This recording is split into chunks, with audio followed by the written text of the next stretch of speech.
Hello बच्चा लोगों, मेरा नाम है CSCSIP मिथुन जायसवाल। बेटा जी, आपको मेरे विकास असाइनमेंट के जो सॉल्यूशन है वो बहुत अच्छे लग रहे हैं, बहुत अच्छे अच्छे कमेंट्स आ रहे हैं।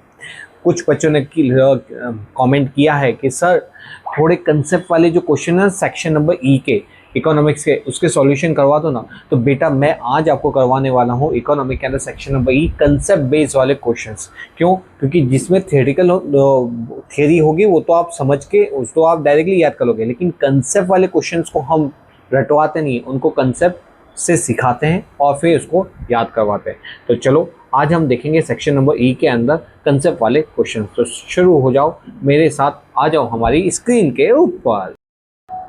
ओके फ्रेंड्स, तो हम देखते हैं हमारा सेक्शन नंबर एफ। पहला question, explain the assumptions of the law of demand.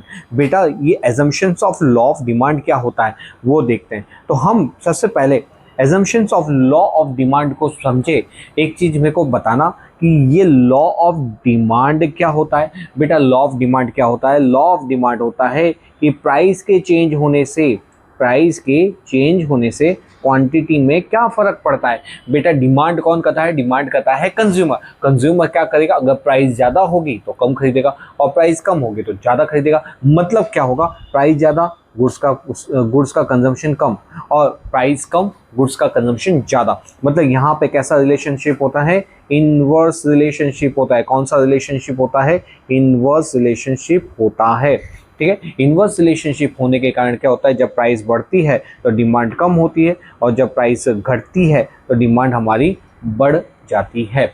और लॉ ऑफ डिमांड क्या बताता है? लॉ ऑफ डिमांड बताता है the relationship between price and quantity. Price and quantity में क्या रिलेशनशिप होता है वो बताता है लॉ ऑफ डिमांड। इसका मतलब ये हुआ कि हमारा जो लॉ ऑफ डिमांड है वो सिर्फ रिलेशनशिप बताता है प्राइस और क्वांटिटी को ध्यान में रख के।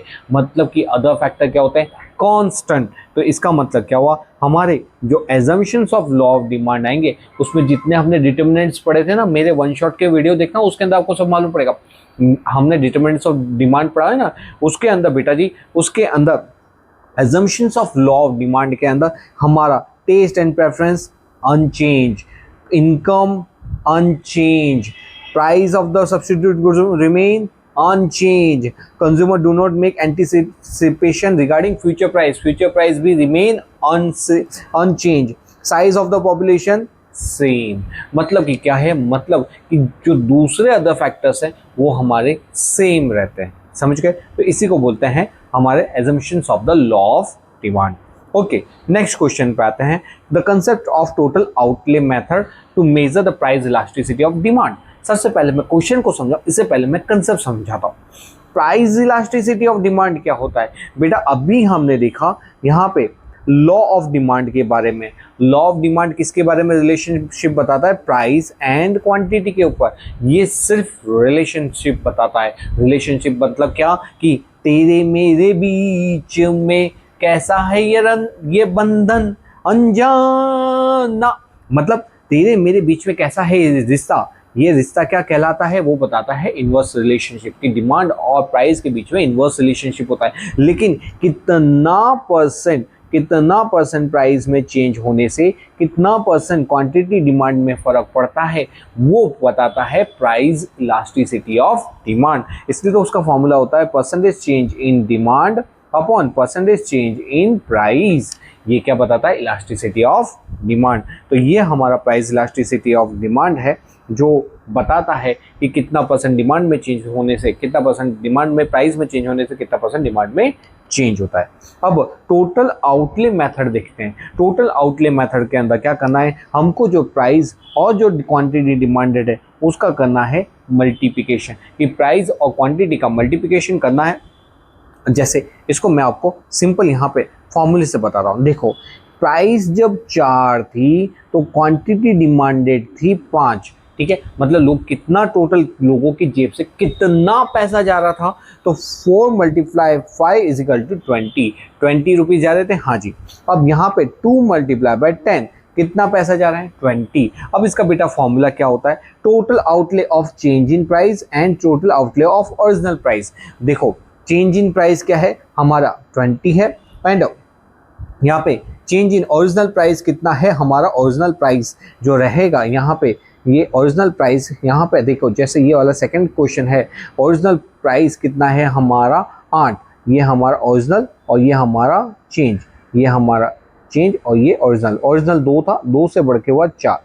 होता क्या है, प्राइस बढ़ेगी तो यहाँ पे डिमांड क्या हो गई, डिमांड घट गई 5। प्राइस 2 से बढ़ के 4, डिमांड घटी, कितना हुआ 2।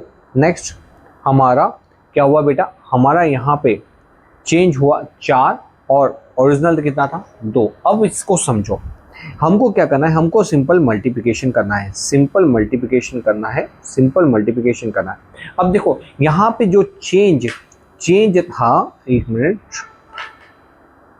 जो बेटा हमारा यहाँ पे जो चेंज था वो 20 और जो ओरिजिनल था वो भी 20। आंसर क्या आएगा 1। बेटा यहाँ पे जितना ओरिजिनल था चेंज करने पे भी वो सेम ही आ रहा है, मतलब रेवेन्यू में कोई चेंज नहीं हुआ। पहले भी हमको 20 रुपए मिलते थे, अभी भी हमको 20 रुपए मिलते हैं, मतलब मेरी इलास्टिसिटी क्या है, यूनिट इलास्टिक है। क्या है, यूनिट इलास्टिक। नेक्स्ट वाला, पहले बेटा हमको कितना मिलता था, पहले हमको मिलता था 8 रुपया और अभी कितना मिल रहा है, अभी हमको मिल रहा है 20 रुपए। अरे ये तो बहुत अच्छी बात है।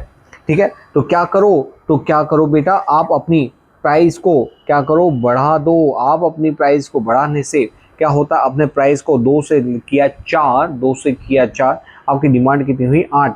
यहाँ पे क्या होगा आपका, ये क्या है, इलास्टिक डिमांड कैसा है, बहुत ज़्यादा ही इलास्टिक है।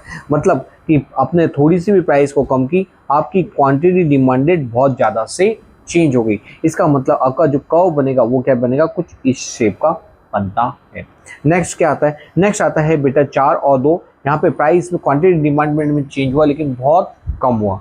यहाँ पे बेटा जी, यहाँ पे हमारे जो इलास्टिसिटी डिमांड बनेगी कैसे बनेगी, ये इन इलास्टिक टाइप की बनती है। तो इन शॉर्ट आपको क्या करना है, आउटले मेथड में कुछ नहीं है, आपको total outlay at change price, change price का क्या है और ओरिजिनल प्राइस आपको नीचे रखनी है। नीचे आएगा आपका ओरिजिनल प्राइस, ऊपर आएगा आपका चेंज प्राइस। तो बस ये फॉर्मूला को हमको रख देना है, नीचे रखोगे आपका 1 आएगा मतलब इलास्टिक, अगर 1 से ज़्यादा है तो इलास्टिक और 1 से कम है तो इन इलास्टिक।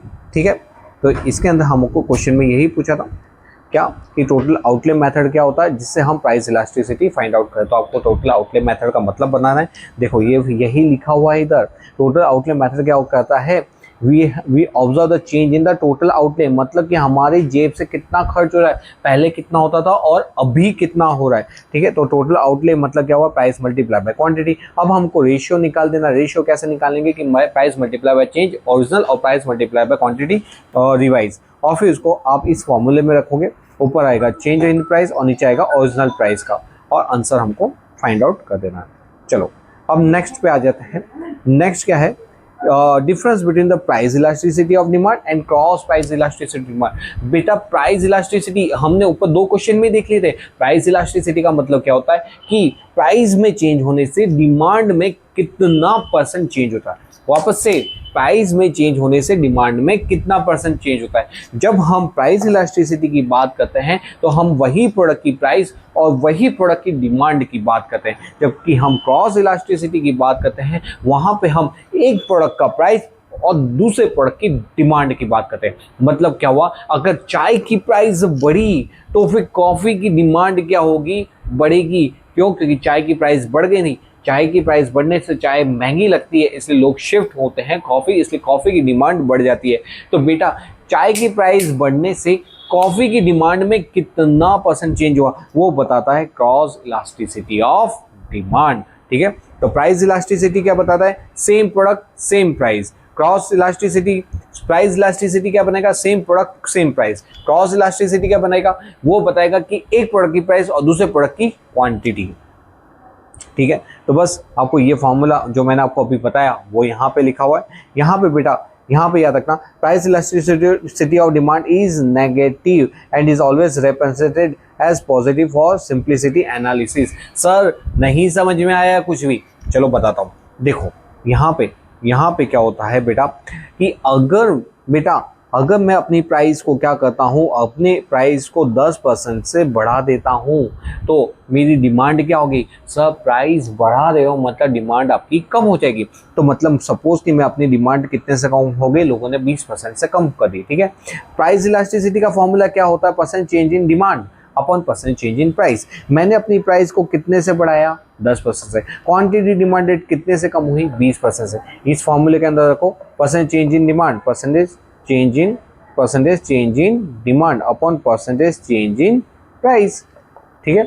अब प्राइस में कितना परसेंट, यहाँ पे प्राइस में कितना परसेंट चेंज है? 10%। डिमांड में कितना परसेंट चेंज है? 20%। इसको यहाँ पे लिख दो -20% अपॉन में 10%। आंसर क्या आएगा? -2। ओहो सर माइनस में आया। हाँ जी, चलो उल्टा करके देखते हैं। उल्टा मतलब यहाँ पे बेटा प्राइस को हमने कम कर दिया, कितने से कम किया? 10% से कम किया। प्राइस कम करना मतलब हमने प्राइस को गिराया। पहले हमारी प्राइस थी 5 रुपये, अभी हमने प्राइस को कर दिया 4 रुपये। मतलब मैंने प्राइस को क्या किया? कम किया, माइनस पाया। उससे मेरी क्वांटिटी डिमांडेड क्या हो गई? सब जैसे ही प्राइस कम हो गई ना, मैं तुरंत भागा खरीदने के लिए, उसको खरीद लिया। बेटा मेरी क्वांटिटी डिमांडेड सपोज कितने परसेंट से बढ़ गई? 5% से बढ़ गई। मतलब प्राइस में कम करने से डिमांड में पॉजिटिव इंपैक्ट देखने को मिला। ये फॉर्मूला में रख दो। इसमें क्या होगा? Percentage change in quantity demanded upon percentage change in demand, ठीक है। ये वाला formula percent change in quantity demanded कितना था? 15। आप यहाँ पे 15 रखो। प्राइस में क्या हुआ? नेगेटिव चेंज हुआ 10% का। आप इसको काटोगे, आंसर क्या आएगा? सर आंसर आएगा -1.5। हो, इसका मतलब तो ये हुआ कि सर इसका आंसर तो ऑलवेज नेगेटिव में आता है। ये तो हमें पता ही नहीं था। हाँ बच्चा लोग, इसका आंसर पता है कहाँ से शुरू होता है? इसका आंसर शुरू होता है 0, ठीक है। इसका आंसर रहेगा 0 से लेके क्या होता है? इनफाइनाइट रहता है। लेकिन यहाँ पे क्या होता है? ऑलवेज ऑलवेज ऑलवेज आपका आंसर नेगेटिव में ही आएगा। कौन सा? प्राइस इलास्टिसिटी ऑफ डिमांड का। तो ये बहुत डीप अंडरस्टैंडिंग है जो हम सीए लेवल पे करवाते हैं। अगर आप फ्यूचर में कभी भी सीए बनने का सोच रहे हो कि सर मैं सीए एस्पायरेंट हो और सीए बनने के लिए सोच रहा हूँ, तो न्यू चांदखेड़ा के अंदर हमारी क्लासेस है। बहुत अच्छा हम डिटेल मैनर के अंदर हम बच्चों को सीए के लिए प्रिपरेशन करवाते हैं। तो अगर आप सोच रहे हैं, एक बार क्लासेस को विजिट जरूर कीजिए। ओके, तो यहाँ पे हम वैसे तो इसका आंसर नेगेटिव आता है, लेकिन हम सिंप्लिसिटी के लिए क्या करते हैं? इसको पॉजिटिव वे में लेके उसको अंडरस्टैंड करते हैं। क्रॉस प्राइस इलास्टिसिटी का आंसर क्या होगा? सर इसका आंसर 0 भी हो सकता है, सर इसका आंसर पॉजिटिव भी हो सकता है, इसका आंसर नेगेटिव भी हो सकता है। तो यहाँ पे if the X and Y कैसे गुड्स है? Complementary to each other. Cross price elasticity क्या रहेगी? नेगेटिव रहेगी। सर डिपेंड करता है कॉम्प्लीमेंट्री है कि सब्स्टिट्यूट गुड्स है। कॉम्प्लीमेंट्री मतलब क्या होता है? अभी आप देख ही रहे हो, पेट्रोल की प्राइस बढ़ेगी, पेट्रोल की प्राइस बढ़ेगी तो यहाँ पे क्या होगा? कार की डिमांड घटेगी, पेट्रोल के वाले व्हीकल की डिमांड घटेगी। तो मतलब क्या हुआ कि अगर पेट्रोल की प्राइस बढ़ी तो बढ़ना मतलब पॉजिटिव, और क्वांटिटी डिमांडेड घटेगी मतलब नेगेटिव। आंसर क्या आएगा? नेगेटिव, ठीक है। अच्छा, अगर इसको इस तरह से ले तो सब्स्टिट्यूट गुड्स के रूप में, अगर पेट्रोल की प्राइस बढ़ी तो ईवी व्हीकल मतलब इलेक्ट्रिक व्हीकल की डिमांड क्या होगी? सो वो तो बढ़ेंगे क्योंकि पेट्रोल की प्राइस महंगी होगी तो लोग ईवी पे शिफ्ट होंगे। मतलब पेट्रोल की प्राइस बढ़ने से पॉजिटिव रिलेशन, ये पॉजिटिव हुआ, बढ़ा। ईवी व्हीकल्स की डिमांड भी बढ़ी, तो ये यहाँ पे दोनों में क्या आ रहा है? दोनों पॉजिटिव हो रहे हैं। मतलब आंसर क्या आएगा? पॉजिटिव। आई होप आपको क्लियर है। तो यहाँ पे जब कॉम्प्लीमेंट्री गुड्स होते हैं तो आंसर क्या आता है? ऑलवेज नेगेटिव होता है। जब सब्स्टिट्यूट गुड्स होते हैं तो आंसर क्या आता है? पॉजिटिव आता है, ठीक है। और एक और चीज यहाँ पे देखो, क्या इसका आंसर 0 होता है? हाँ। जैसे सर देखो, जब नैनो कार है, उसने क्या किया? अपनी प्राइस सपोज अभी कुछ 2.5 लाख की या 3 लाख की आती होगी, इसने अपना प्राइस कितने से बढ़ा दिया? 50,000 से बढ़ा दिया। ओहो 50,000 से बढ़ा दिया। अच्छा ये बताओ, 50,000 से नैनो कार की प्राइस बढ़ने से मर्सिडीज कार की प्राइस पे क्या फर्क पड़ेगा? सर अगर 2.5 लाख का अगर 3 लाख की प्राइस हो जाती है तो कोई जाके मर्सिडीज थोड़ी खरीदेगा। क्या मर्सिडीज का मतलब ये कार बढ़ गई, चलो हो मर्सिडीज, ये वाली नैनो कार की प्राइस बढ़ गई, चलो हम मर्सिडीज खरीद लेते। क्या ऐसा पॉसिबल है? क्या नहीं।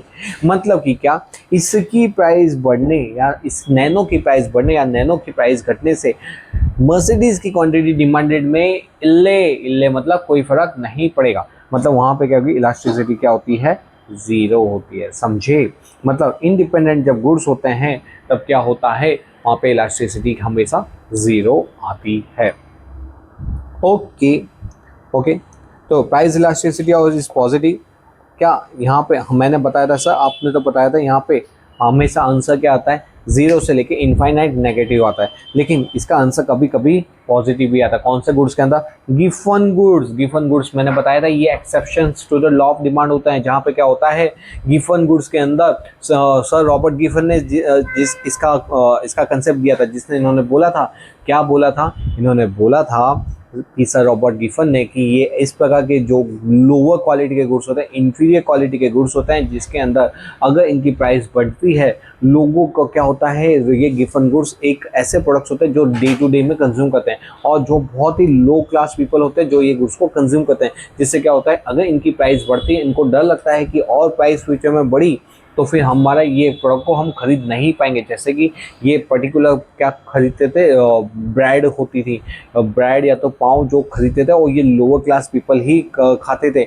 इनकी कंट्री में, ये सर रॉबर्ट गिफन की कंट्री में। इन्होंने ये देखा कि जब भी ब्रेड की प्राइस बढ़ती थी, लोग ज़्यादा खरीद लेते थे, क्यों, क्योंकि इनका ये मेन आहार होता था, मेन इसी को खाते थे, तो उनको लगता था अगर ये प्राइस और बढ़ जाएगी तो हम क्या खाएंगे, इसलिए जैसे जैसे गिफन गुड्स की प्राइस बढ़ती थी, ये और ज़्यादा उसको कंज्यूम करते थे और ज़्यादा उसकी डिमांड करते थे। मतलब यहाँ पे कैसा रिलेशनशिप आता था, पॉजिटिव रिलेशन आता है। जबकि क्रॉस प्राइस इलास्टिसिटी पॉजिटिव कब होती है, जब सब्स्टिट्यूट गुड्स आता है, मैंने आपको ऑलरेडी समझा दिया है, ठीक है।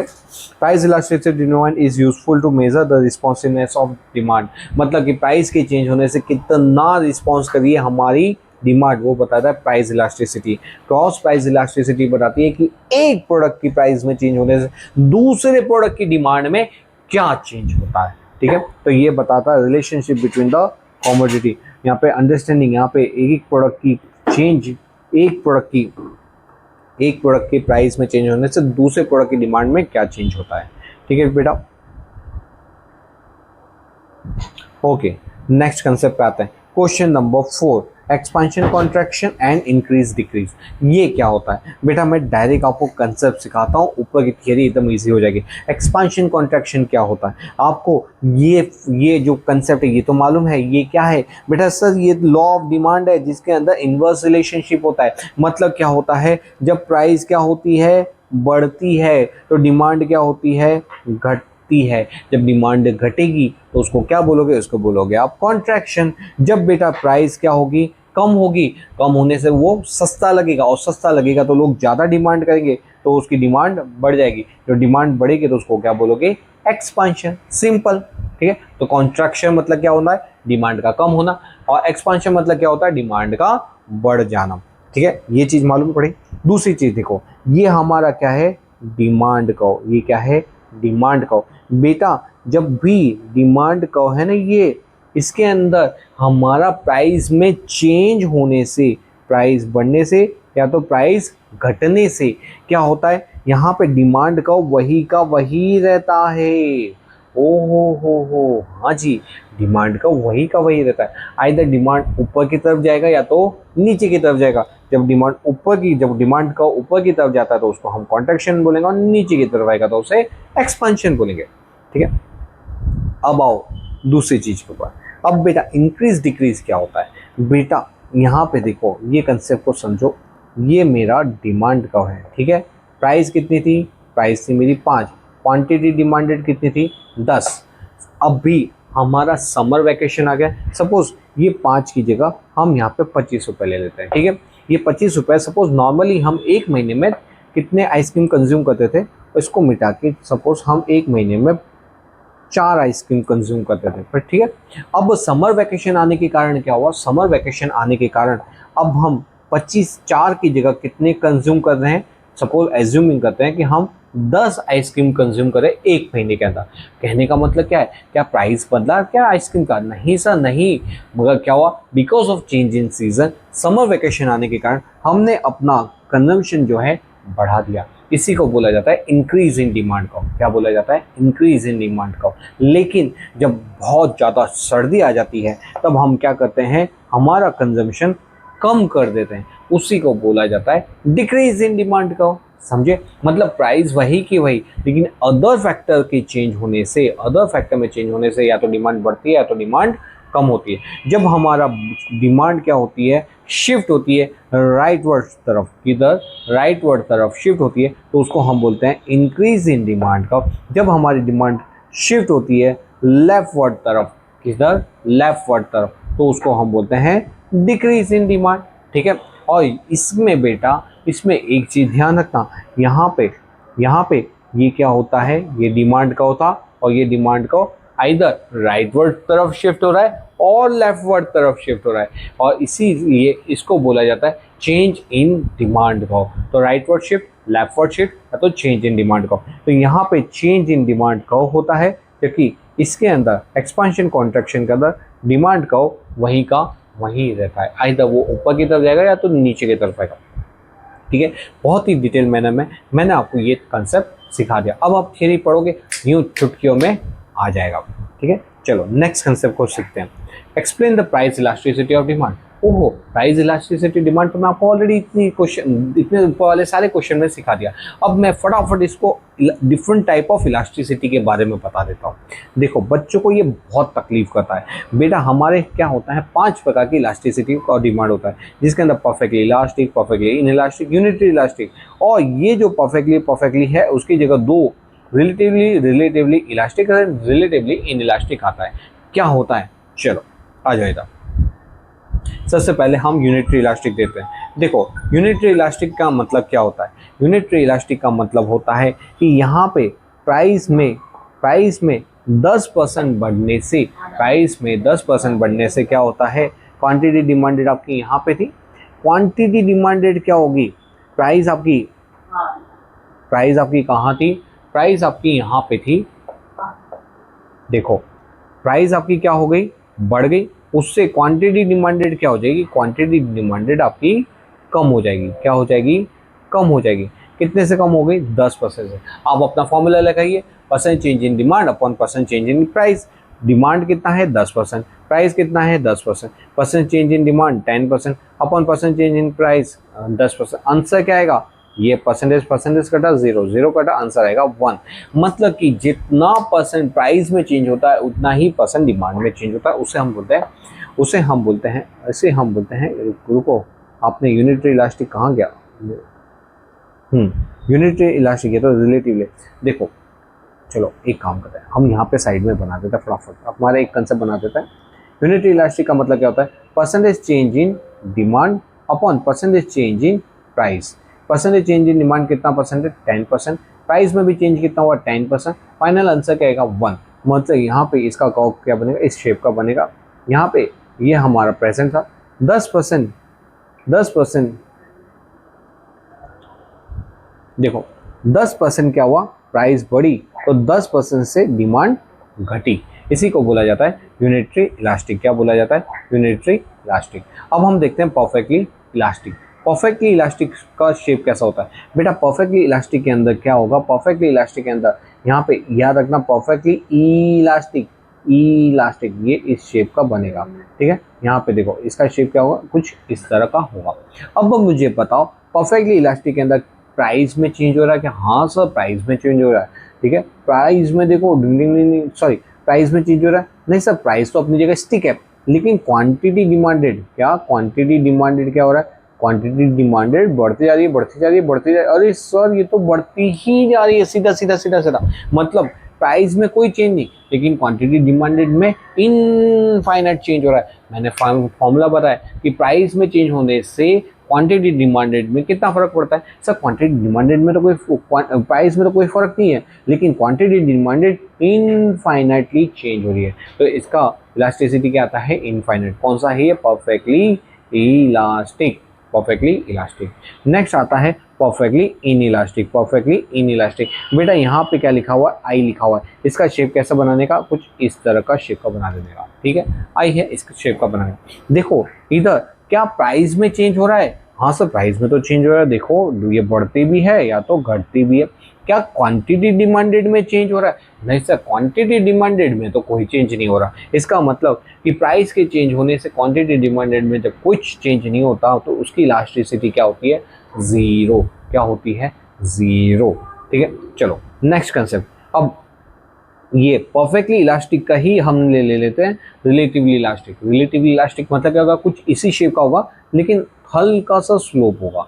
हल्का सा क्या होगा? स्लोप होगा। इसके अंदर बेटा जी देखो, ये प्राइस, ये क्वांटिटी डिमांड, थोड़ा भी आपने प्राइस में चेंज किया ना तो इसकी क्वांटिटी डिमांडेड में बहुत ज़्यादा चेंज हो जाता है। ओ हो, हाँ जी, थोड़ा भी प्राइस में आपने इंक्रीज किया, क्या क्या प्राइस में इंक्रीज किया तो क्वांटिटी डिमांडेड बहुत ज़्यादा से कम हो जाती है। मतलब 5% चेंज करने से 25% क्या होता है? डिमांड कम हो जाती है। इसको आप जब फॉर्मूले में रखोगे, percentage in quantity demanded 25% upon percent change in price 5%, इसका जब आंसर निकालोगे आंसर आएगा 5। तो इसकी इलास्टिसिटी ऑलवेज क्या होती है? Greater than 1। क्या होती है? Greater than 1। नेक्स्ट वाला कंसेप्ट अब हम देखते हैं relatively in elastic. Relatively in elastic का मतलब क्या होता है? बेटा ये कुछ परफेक्टली इन इलास्टिक का ही छोटा भाई होता है। मतलब ये एकदम स्ट्रेट है, इसको थोड़ा सा क्या करना है? बैंड करना है। हमको थोड़ा सा क्या करना है? बैंड करना है। ये हमने बैंड कर दिया। हाँ जी, अब देखो यहाँ पे क्या करना है? ये इसकी प्राइस, ये इसकी डिमांड। अब क्या हुआ? हमने अगर इसकी प्राइस में 20% क्या कर दिया? चेंज कर दिया। क्या कर दिया? 20% चेंज कर दिया। 20% चेंज करने से क्वांटिटी डिमांडेड क्या घटी? हाँ जी घटी, लेकिन कितने से घटी? सिर्फ 5% से। एज्यूम करते हैं सिर्फ 5% से। ठीक है, तो यहाँ पे आप उसका फॉर्मूला रखो। Percentage change in quantity demanded कितना percent? 5%। Percentage change in price कितना है? 20%। परसेंट चेंज इन प्राइस कितना है? ये प्राइस है और ये क्वांटिटी डिमांडेड है। तो आंसर क्या आएगा? आंसर इसका ये परसेंटेज कर देगा, 5 से 20 करेंगे 1/4 आएगा और 4 को इसे डिवाइड करेंगे, आंसर आएगा 0.25। इसका मतलब इसका आंसर ऑलवेज क्या आएगा? Less than 1। लेस देन 1 हो गया। ये पांचों के पांच जो बच्चों को बहुत तकलीफ पड़ता है, बच्चे याद नहीं रखते कि इसकी इलास्टिसिटी कैसे याद रखें, इसके फंडा क्या रखें, तो ये पांचों के पांचों कंसेप्ट मैंने आपको समझा दिए। बेटा हमारे यहाँ पे रटवाया नहीं, समझाया जाता है और बहुत ज़्यादा ही डिटेल में हम हमारी क्लासेस में इस तरह के कंसेप्ट को समझाते हैं। ठीक है, तो आई होप आपको ये पांचों के पांचों इलास्टिसिटी कंसेप्ट के साथ अब आपको याद हो गई होगी। ठीक है, तो चलो आते हैं हमारे नेक्स्ट क्वेश्चन के अंदर। अब नेक्स्ट क्वेश्चन आपका चैप्टर नंबर 4 सप्लाई के अंदर आ रहा है। सप्लाई के अंदर क्या बोल रहा है कि discuss in detail the factor affecting supply. Factor affecting supply के बेटा डिमांड का जो चैप्टर दिखा है, डिमांड कौन करता है? कंज्यूमर करता है। प्राइस ज़्यादा डिमांड कम, प्राइस कम डिमांड ज़्यादा। लेकिन सप्लाई कौन करता है? सप्लाई करता है प्रोड्यूसर, मैन्युफैक्चरर। जो सेलर है वो सप्लाई कर रहा है। वो बताओ कम प्राइस होगी तो उसको प्रॉफिट क्या होगा? कम होगा। सप्लाई करेगा क्या? नहीं सर। लेकिन अगर प्राइस अगर बढ़ गई तो सप्लाई ज़्यादा करेगा क्योंकि प्रॉफिट क्या होगा?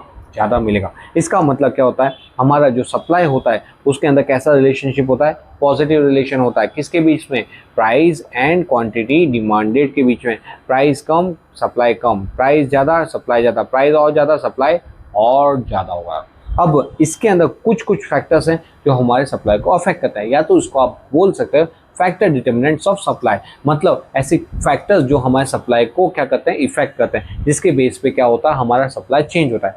मैंने आपको पहले ही बता दिया, प्राइस घटेगी प्रॉफिट कम हो गया, नहीं बेचना, सप्लाई कम कर दो। प्राइस बढ़ गई, ओहो हो वाओ बेचो और सप्लाई करो, सप्लाई बढ़ गया। कैसा रिलेशन है? डायरेक्ट रिलेशन है। कैसा रिलेशन है? डायरेक्ट रिलेशन है। नेक्स्ट आता है cost of production. Cost of production के अंदर क्या होता है? बेटा एक मैन्युफैक्चरर का अगर कॉस्ट ऑफ प्रोडक्शन बढ़ जाता है, कॉस्ट ऑफ प्रोडक्शन बढ़ेगा तो क्या होगा? उसका प्रॉफिट मार्जिन कम हो जाएगा। वो क्या बोलेगा? अरे यार प्रॉफिट तो रहा ही नहीं है, सप्लाई करके क्या मतलब, छोड़ो सप्लाई नहीं करना। मतलब कॉस्ट ऑफ प्रोडक्शन बढ़ता है, सप्लाई कम हो जाता है। अगर कॉस्ट ऑफ प्रोडक्शन कम होता है तो बोलता वाह जी वाह प्रॉफिट बढ़ रहा है, मतलब सप्लाई और करो। तो कॉस्ट ऑफ प्रोडक्शन जब घटता है तो सप्लाई को बढ़ा देता है, कॉस्ट ऑफ प्रोडक्शन जब बढ़ता है तो सप्लाई को कम कर देता है। कैसा relation? Inverse relation. Next level of technology. अच्छी टेक्नोलॉजी यूज कर रहा हूँ जिससे सप्लाई क्या हो रहा है? प्रोडक्शन हो रहा है फास्ट, सप्लाई हो रहा है ज़्यादा। तो अच्छी टेक्नोलॉजी यूज़ करेगा, लेवल ऑफ टेक्नोलॉजी बढ़ती है तो सप्लाई क्या होता है, बढ़ जाता है। अगर खराब टेक्नोलॉजी यूज़ करता है तो सप्लाई क्या हो जाता है, कम होता है। कैसा relation, direct relation. Next, future price. बेटा फ्यूचर में अभी suppose you are a supplier, आप कौन हो, सप्लायर हो, आप कितने में सप्लाई करते हो, 10 रुपए में। अब फ्यूचर में यही चीज 15 रुपए में आप बेचने वाले, आपको मालूम पड़ेगा कि 15 रुपए में ये चीज बिकेगी, क्या आप अभी बेचोगे क्या? नहीं सर नहीं। जब यही चीज अगर 10 दिन बाद अगर 15 रुपए में बिकने वाली है तो हम अभी क्यों बेचें? 15 रुपए में फ्यूचर में बेचेंगे, 5 रुपए का एडिशनल प्रॉफिट होगा। मतलब क्या है, अगर फ्यूचर में प्राइस बढ़ने वाली है तो हम अभी क्या करेंगे, अभी बेचेंगे नहीं, अभी सप्लाई नहीं करेंगे, तो सप्लाई क्या हो जाएगा, डिक्रीज हो जाएगा। फ्यूचर में प्राइस कम होने वाली है, ओहो फ्यूचर में प्राइस कम होने वाली है, ये 10 रुपए के फ्यूचर में भी 4 रुपए में मिलेगा, बिकेगा।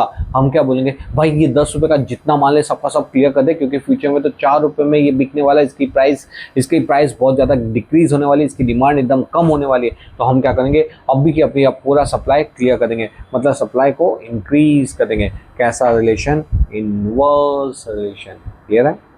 अदर फैक्टर्स, बेटा अदर फैक्टर्स के अंदर क्या होता है, अदर फैक्टर्स मतलब गवर्नमेंट के फैक्टर्स, गवर्नमेंट पॉलिसीज। सपोज कि हमारे यहाँ पे क्या है, मस्त मस्त वाइन दारू के ठेके हैं और गवर्नमेंट ने जैसे बिहार में बैन किया था, सपोज हम राजस्थान में बैठे हैं और राजस्थान में वाइन अलाउ है।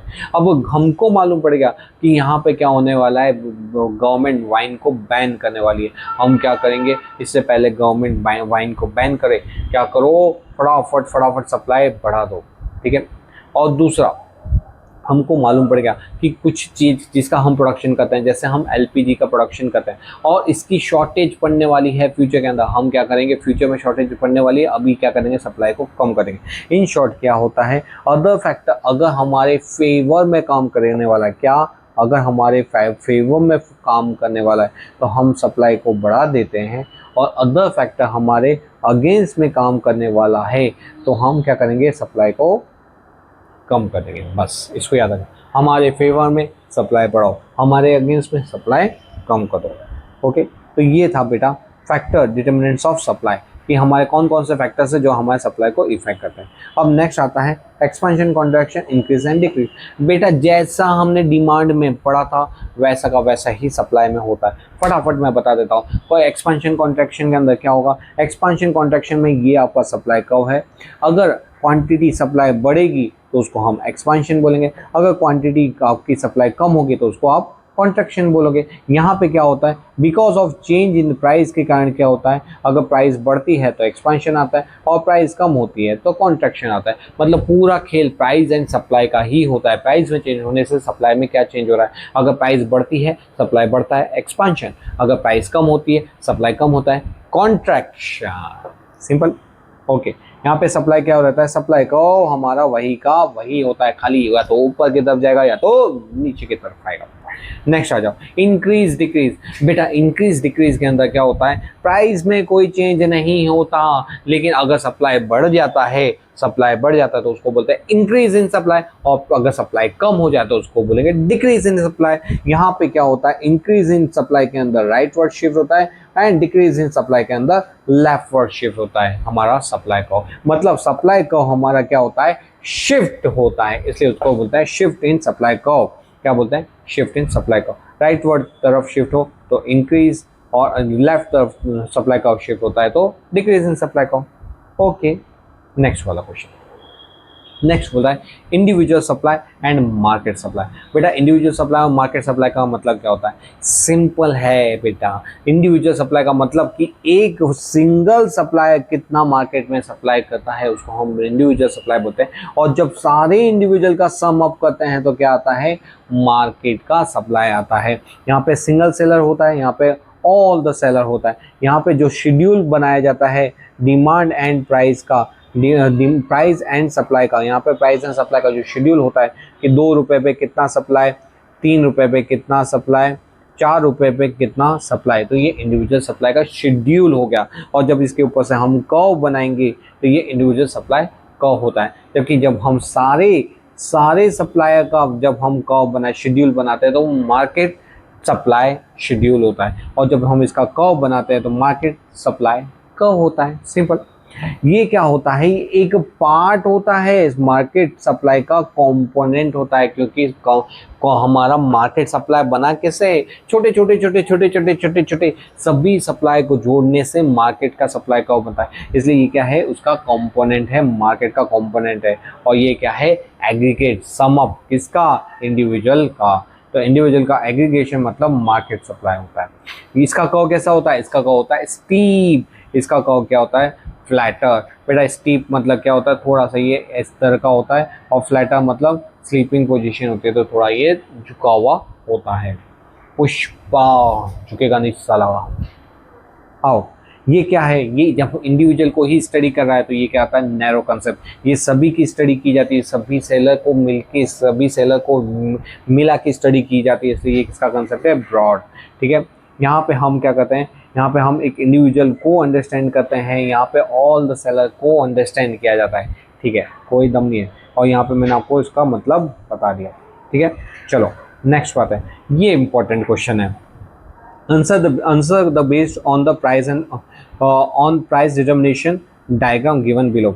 देखो बेटा, मैंने आपको ऊपर डिमांड और सप्लाई का बहुत मस्त तरीके से एक्सप्लेन किया। हमारा डिमांड कर्व में कैसा रिलेशन होता है, इन्वर्स रिलेशन होता है। यहाँ पे प्राइस के बढ़ने से क्या होती है, प्राइस के बढ़ने से डिमांड कम होती है, और प्राइस के घटने से क्या डिमांड क्या होती है, बढ़ जाती है। वहीं पे सप्लाई के बीच में कैसा रिलेशनशिप होता है, पॉजिटिव। बेटा मगर प्राइस, एक जो कंज्यूमर है वो क्या चाहता है, वो चाहता है कम से कम रेट में परचेस करो, सप्लाई चाहता है ज़्यादा से ज़्यादा रेट में बेचो, वो चाहेगा कम रेट में खरीदूँ, वो चाहता है ज़्यादा रेट में बेचो। कैसे दोनों का ट्रांजेक्शन हिट होगा, तो देखो यहाँ पे हम क्या करेंगे, हमारा प्राइस कैसे मिलाएंगे, तो ये सप्लाई कब बनाएंगे, इसका डिमांड कब बनाएंगे, और उसके बेस पे हम एक प्राइस पे पहुंचते हैं जिसको बोला जाता है इक्विलिब्रियम प्राइस। क्या बोला जाता है, इक्विलिब्रियम प्राइस। सर समझ नहीं आया, देखो समझाओ। यहाँ पे आपको एक ठेले पे जाते हो, और वहाँ पे मम्मी ने बोला कि जा बेटा जल्दी से भिंडी लेके आ। आप ठेले पे जाते हो, बोलते हैं भाई साहब भिंडी कितने रुपए की दी है, आप उसने बोला 80 रुपये। आपने बोला भाई 80 रुपये भिंडी दे रहे हो कि सोना दे रहे हो, थोड़ा सा कम करो। मैं एक काम करता हूँ, मैं आप ये 80 रुपये पर केजी बोला ना आपने, मैं 50 रुपये पर केजी दे दो फटाफट। और बोलता है दुकानदार, बोलता है भाई 50 केजी कौन से ज़माने की बात कर रहा है, ज़्यादा से ज़्यादा मैं तेरे को 70 रुपये लगा दूंगा। आप बोलते हैं एक काम करते हैं, मेरे पास 50 रुपये नहीं, मैं तो ज़्यादा से ज़्यादा आपको 60 रुपये दे दूंगा। वो दुकानदार बोलता है एक काम कर, धंधे का टाइम है, तू पहला कस्टमर है, एक काम करते हैं, मैं कितने पे करता हूँ, मैं आपको 65 रुपीज़ लगा दूंगा, लास्ट मेरी कॉस्टिंग है, इससे कम नहीं होगा। आप भी बोलते हैं कि यार जाने दो, घर पे मेहमान बैठे हुए, फटाफट खरीद लेते हैं।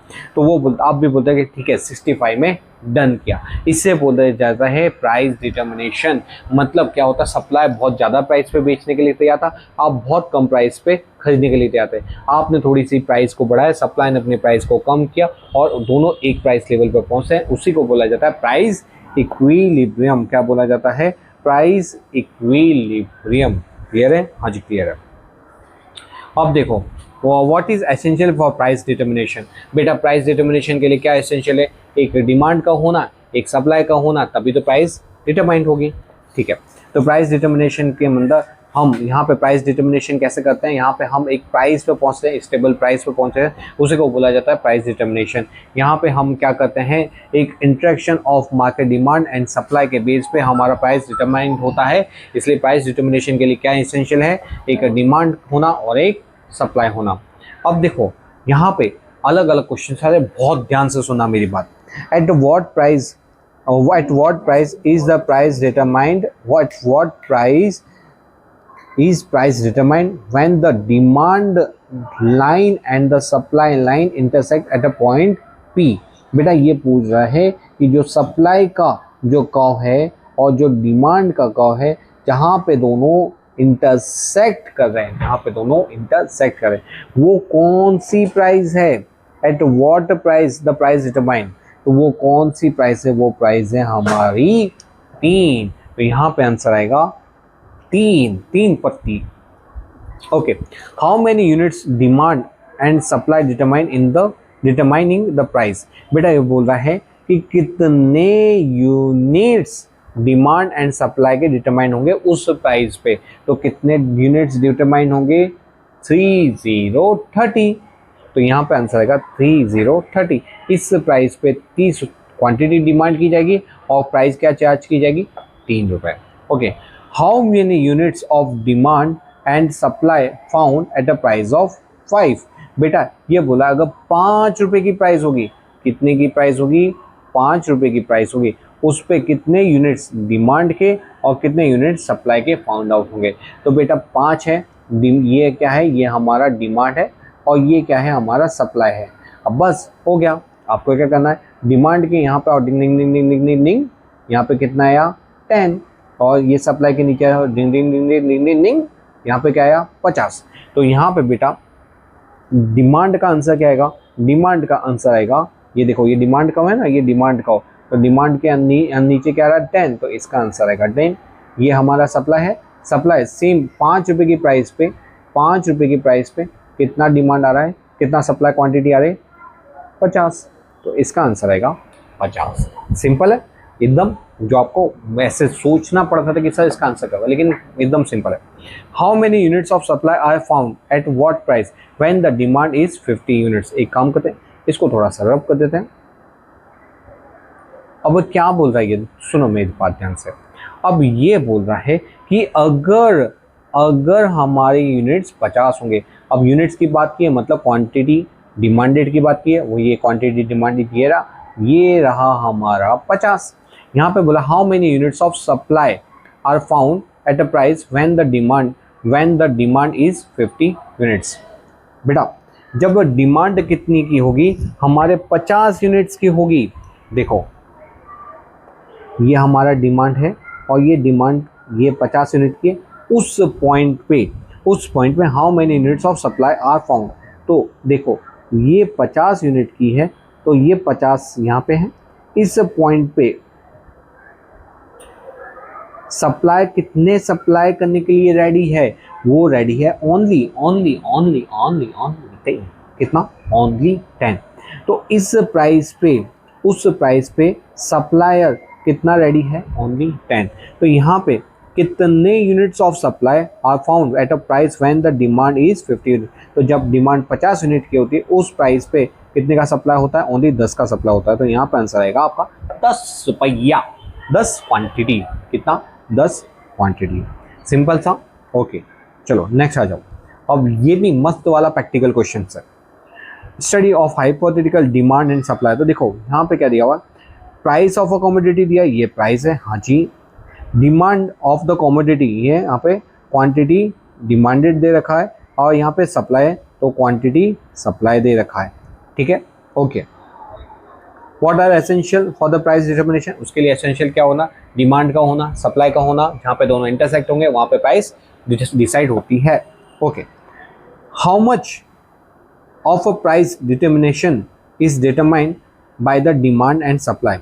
बेटा ये डिमांड एंड सप्लाई के कारण how much price determination is determined. तो जहाँ पे, अब देखो एक सिंपल बात बताऊँ, जहाँ पे डिमांड और सप्लाई हमारी डिटरमाइंड हो रही है, वहाँ पे कौन सी प्राइस डिटरमाइंड हो रही है, सिंपल है, जहाँ पे डिमांड और सप्लाई दोनों मैच खा रहे हैं, उस प्राइस पे कौन सा आ रहा है, 30। अगर आप इसको क्या करोगे, इस तरह से ये चार्ट बनाओगे, ये आपका सप्लाई का होगा, ये आपका डिमांड का होगा, और जो पॉइंट जहाँ पे दोनों के दोनों क्वांटिटी सप्लाई एंड ये हमारा क्वांटिटी सप्लाई क्वांटिटी डिमांडेड दोनों के दोनों इंटरसेक्ट है, वो कौन सी प्राइस आएगी, वो आएगी 30, ठीक है।